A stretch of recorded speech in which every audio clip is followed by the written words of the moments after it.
Hey everyone, what is up? This is Sea Salt. I am here today to introduce and teach you all the basics of the wonderful, if not sometimes frustrating game of Karuta. Before we get started, I am a new YouTube channel and I'm going to be predominantly making Karuta bot videos. I'll be going over everything in the game, including how to play, best ways to make money, what the clan systems are, how to craft frames, what dives are, all that stuff. So, yeah. If you guys want to see more of that, please subscribe. And I'd love for you guys to say. I do have my own Discord server, which I'll link down below, where I host frequent, giveaways and overall build a friendly community. Now, without further ado, let's get started. Now, Karuta is a Discord bot game played predominantly on either one, the main channel, which is Karuta Hub, or two, any other big servers such as Karuta Kit or Karuta City, which I'll link this down below as well. Or three, your own server with your friends. You can just invite the bot over to your own server and you guys can play there. Now to begin, the game itself is in all senses a trading card game where you can in a sense open a pack of cards like the ones you see at Walmart for Yu-Gi-Oh or Pokemon every 30 minutes. So it kind of looks like this, a pack of cards. Each pack of cards then drops either 3 or 4 cards. It's 4 cards if you buy a blessing, which I'll explain in another video. You then can react to either 1, 2, or 3 to get the first, second, or third card respectively. That's it. That's pretty much the entire premise of the game. Over the course of weeks and months of playing, you begin to start amassing a collection of cards, which you can then choose to either build upon to make it look nicer, or trade with other players to get the cards you want from the anime or series that you want, or blah blah blah. There's just so many things you can do. Now there are a lot more intricate details that we can go deep into, but that is basically the gist of the game. The Karuta bot itself inherently doesn't do anything. It just facilitates different transactions and is a platform that drops. Now to begin, the very first thing you must know how to do is how to drop the cards. The command for that is Kd or Kdrop. Both work. After grabbing a card, that card automatically gets put in your inventory. Now, there are 2 other commands that you can do now after you grab the first card. So here, I'm going to go ahead and grab a random Digimon card. And it says here, you've taken the card and it appears to be in mint condition. The first command is KV, and that pulls it up to view. Nothing fancy going on at all here. Now, to explain this frame a little bit further, you can see who it's owned by. It's owned by me, Sea Salt. You can get the user info here.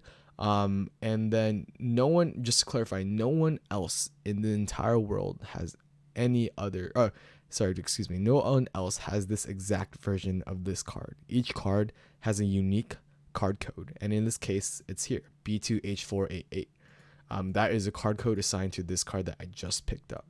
Every card drops in a quality. So in this case, it was mint. The stars is the quality of the card. Every card can be either dropped in damaged, poor, good, excellent, or mint, with good being the most common. Now this next number is called the print number. Now this number is very important.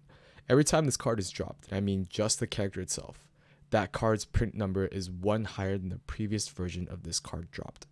Effectively, if you are the 500th person to drop this card, the card's print number, if you were to pick it up, is going to be 500, and it would show 500 right here. In this case, it's 15,484. So this is the 15,484th Sunomon to have ever dropped in the game, in edition 1. Cards that are between print 1 and 99 are called low print, and these are in very high demand. Everyone wants them. Print 1 or 10 of a card sells for an astronomical amount.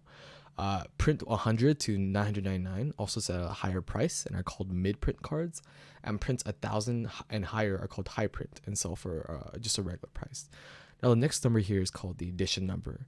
At this point in the game, Karuta only has 2 editions. Second edition cards are surrounded in gold. Let me see if we can find one like this, surrounded in gold, and are generally worth more than a first edition card. There can be a first and second edition of the same card, and they'll look different. For example, there is also in the game another card called a twin. That's edition 1 that has a different picture or whatever.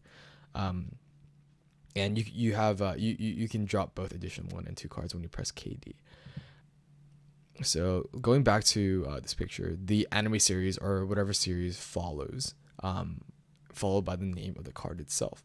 And now you can see the picture of a card. If the card quality is lower, you can tell, but it's just like scratcher and just torn up. But because it's mint, I got really lucky. This is a perfect quality card, and it is clear and fine. Now, typing KV views the card that you most recently obtained, right? So I'm gonna do it again. I just got this card. But if you want this information to pop up about a different card in your inventory, type KV followed by the card code. For example, KV using the same exact card code, right? That's gonna KView this card. So if I replace this with any other card code in my inventory, for example, this card, then it's different. It's a different card, right? Okay. The next command that's important is called Klookup, which is KLU. Typing KLU shows up this page for the most recent card you obtain. This shows the general information of the card you just obtained. If you want this information to pop up for a different card, you have to type KLU and then the name of the card you want to search up. For example, KLU Naruto, right, searches up the information page for Naruto. Now, the numbers here might cause some confusion. I'll explain this to you guys line by line. The first three I've kind of already explained. This Naruto, this is kind of self-explanatory, but this right here, Wishlist, is an incredibly important metric in this game. It's sort of the measure of popularity here. The higher this number is, the more people want it, and thus the higher its price. Every person in this game can add 10 cards into a virtual wish list, of cards that they want. And the total number of people who add this specific card to their wish list is this wish list number here. So you would imagine the more popular animes, such as Jujutsu Kaisen or Naruto, whatever a big anime that's going on, their main characters are going to have a lot of wish lists. If you look at this character here, Sunomon, this guy's wish list is 1. Like, only one person in the entire game has put this on their wish list, right? So this guy isn't as worth as much as Naruto, which is 3,000, right? So that's just kind of something to keep in mind here. Total number generated is just how many of these cards have been dropped in the history of the game for edition 1, and for edition 2 it's different. Let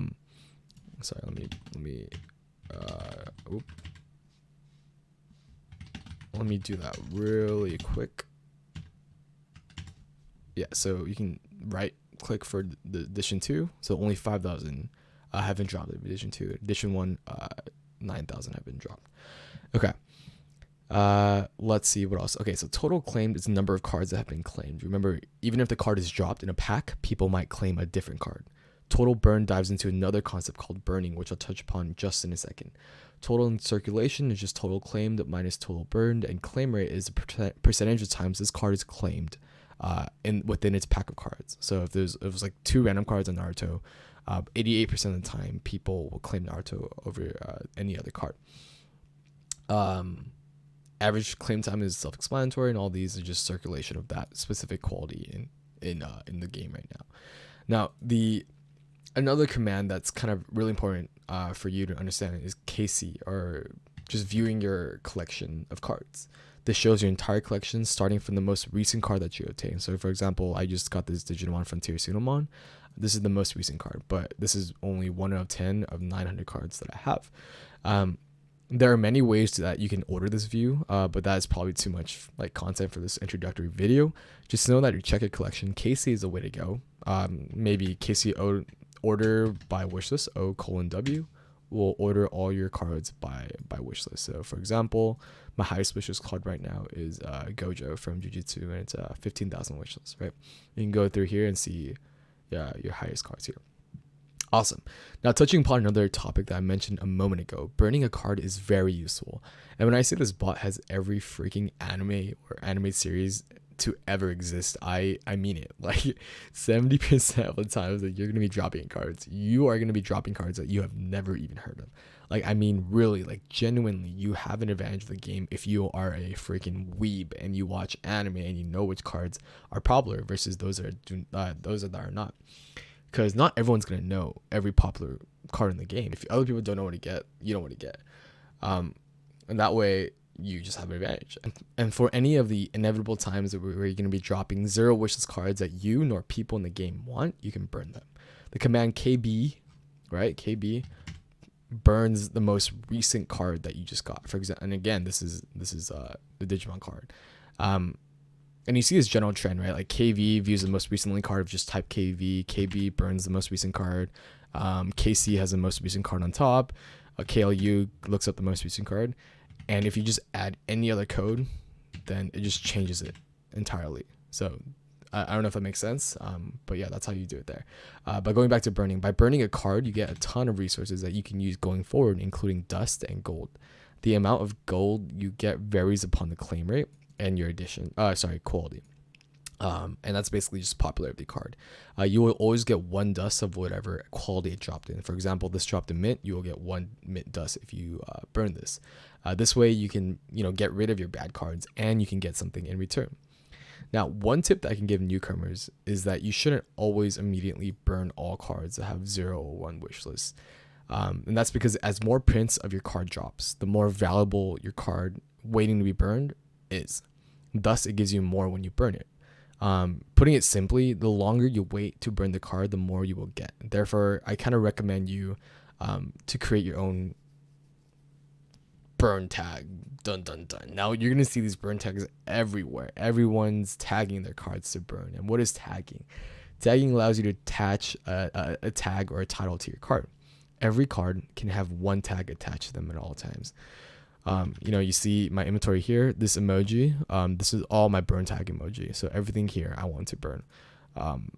But different cards have different emojis or different tags, right? So this one is my Naruto tag. So I like, collecting cards on Naruto. So I made a tag for Naruto. So whenever I want to organize my inventory by Naruto cards, I can search up my tag and these are all my Naruto cards. That's basically how it works. And to create a tag, you type KTA tag name. So let's do, like water and a random emoji. Let's just do this, right? Okay, let's do a more basic emoji. This dust sign thing. Now this tag is now successfully added. Now, to tag cards, you basically just type KT and then whatever the tagging name is to tag your most recent card. So by saying KT water, it tagged my most recent card, the Tsunomon Digimon, within the tag water. And if you want to tag other cards in your inventory, you want to put KT water and then the card code, right? That makes sense. And that will do the trick. And once you're ready to burn all the cards in your tag, simply type KMB. So K multi-burn, and then tag is equal to burn. So what's saying it's burning multiple cards, not just one card as what KB would do. You're burning multiple cards and you're burning all the cards in the tag burn, right? That makes sense. And so once you do that, you are faced with this, and I have 45 cards tagged burn now, and burning all these cards will give me all this, all this gold and dust or whatnot. And you can create tags for everything, simply type KTA Haikyuu to create a Haikyuu tag, or KTA dog emoji to get a tag to tag all your dog cards or whatever. Or I know you guys want a waifu tag, just waifu that up. You can eventually store your inventory by tags and all that. That's too much info for now, but creating your burn tag and successfully burning cards is key for you to advancing and becoming a solid Karuta player with lots of stuff in your inventory that you can, trade around and do stuff. One more thing, if you type K tags, that's going to give you all your tags that you have that you ever created, because eventually you will forget some of them. And I have 36 tags, and sometimes I just forget what tags I have, so this is kind of helpful. Now, to check the cooldowns for your grab, which is the active claiming a card, right, and drop, which is dropping the cards, you can type Kcd. Now, this is another important command. So now my grab and drop are currently available again. We're doing this again. KD, dropping cards and picking a random card because these are all shite. KLU to look it up to see if it's any wish list, and KT burn to tag it burn because I don't want to keep this useless card. Awesome. So you can also type KR. So now if you type KCD, it's in cooldown. You can also type KRM, but this shows you the cooldowns for a lot of other things. a lot, wider variety of actions that you can take. And there's one thing I recommend everyone to do at this point if you enjoy the game, and you won't get annoyed by reminders, because sometimes people just don't want to get pinged, which I totally understand. But you can turn the reminders on to see whenever, or to get a ping whenever your drop is up or grab is up or daily is up, right? And to do that, you just type K remind drop. And I already had mine on, so I'm gonna do it again to turn it back on. And you can do that for grab, for work, K remind grab, K remind daily, to get all your reminders up, and you get a ping whenever you can, do that action in Karuta. And just to explain Kdaily, this is something you can do every 24 hours, and it'll give you a random amount of gold between 50 and 100, I think. Never anything higher and lower. I've never seen that. But yeah, just 24 hours, it's just doing a daily and you get gold. Kvote is something you can do every 12 hours. It basically brings you to this page here where you can vote for Karuta in this website, and you'll get a ticket. You get a ticket for voting. And tickets are basically the currency in this game, which are used to trade between players as well as to purchase items in a shop. I'm going to dive into that later on, but you can use tickets to buy stuff in the shop. Ticket shop, I think. Yeah, there we go. Whenever you vote on weekends, it gives you 2 tickets. And this is kind of related to another topic on hand, which are monthly rewards. And if you type K monthly, you can see that Karuta gives you rewards for voting a certain amount of times every month. These rewards are often good and can kickstart your own trading. It probably amasses up to like maybe 30 tickets if you get gold of all the items that you get. So it's a lot of stuff. So make sure you vote as frequently as you can, or every 12 hours. In terms of the work command, I wouldn't worry about this right now. This is more for a mid-game player, someone who's been playing for like a month or so. So yeah, I'll be making another video about that. Yeah, that's basically it. Some other basic things for you to know. KI opens your inventory, which you can then sift through to see which items that you currently have. So these are all the items I have. If you don't know what these are, don't worry about it. I will explain that later too. But yeah, that's pretty much it. What else is there? Oh, KUI will show like statistics for you. That's basically how much times you've purchased something with tickets, or how many cards you've dropped. It's just fun to kind of look at. But yeah, this is kind of all you need to know to get ready and get started playing Karuta. Just drop as frequently as you can, get as many cards as you can, tag and burn if you want to burn them, eventually burn them. And yeah, in the next video we'll cover more advanced topics about how to trade or any of that. So thanks for tuning in, and hope you guys enjoyed.